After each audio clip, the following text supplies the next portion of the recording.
Now we're also created a summer course to better prepare our EL students to learn what they needed to do. Look, EL kids were going to need extra. Do you get that? They were going to need more time. So during the summer, we created a mandatory summer school for EL kids to prepare them exactly for the state test for English learners. Now, get ready, write down how we made this mandatory, okay? I'm going to give you the policies and the numbers that help you make things mandatory. Are you ready? Here it is. This is what we did. We told them it was mandatory. Period. In a professional learning community, you do not invite children to come learn. You demand it. Bottom line, the adult will for kids to want to learn has to be stronger than the kid and community will to not want to learn. So I'd call Mrs. Ramirez. Hey, Señora Ramirez, yes, my child has to go to summer school. Yes, Señora, yes. But we were going to go to Mexico for 23 weeks. Oh, that's interesting considering summer is only 8 weeks long. Señora, remember when you were in my office and you said that you wanted your child to learn? And you swore that you want them to, they're not going to graduate from high school if they're gone for 18 weeks. So is it possible to be respectful but at the same time direct? Yes.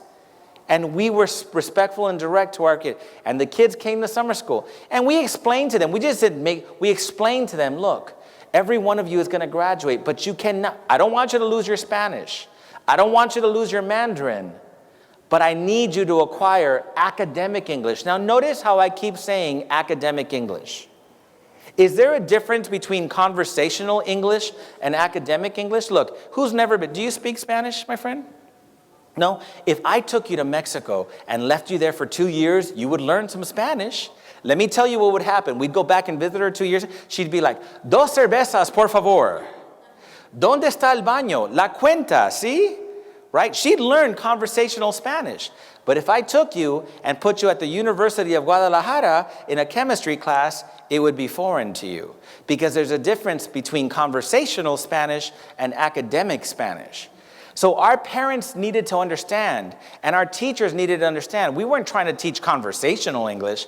It had to be academic English. Because I had parents tell me, well, mira, él ya habla, he speaks English. No, señora. It's one thing to speak it and order 2 Big Macs and fries at McDonald's. It's another thing to be able to think academically and figure out the Pythagorean theorem in academic English. Once parents understood what we were trying to do, they were more willing to support. And ladies and gentlemen, allow me to introduce you to our Parent Academy. Now that we were taking care of business at our site via the task force, what began to happen now is we began to focus in on our parents. And we needed to make sure that our parents understood that F on a report card did not mean fantastico. That each student needed what was called credits, points, in order to graduate. We started talking about literacy in the home. We started talking about how it's not a good idea to take an extended vacation and have them miss school.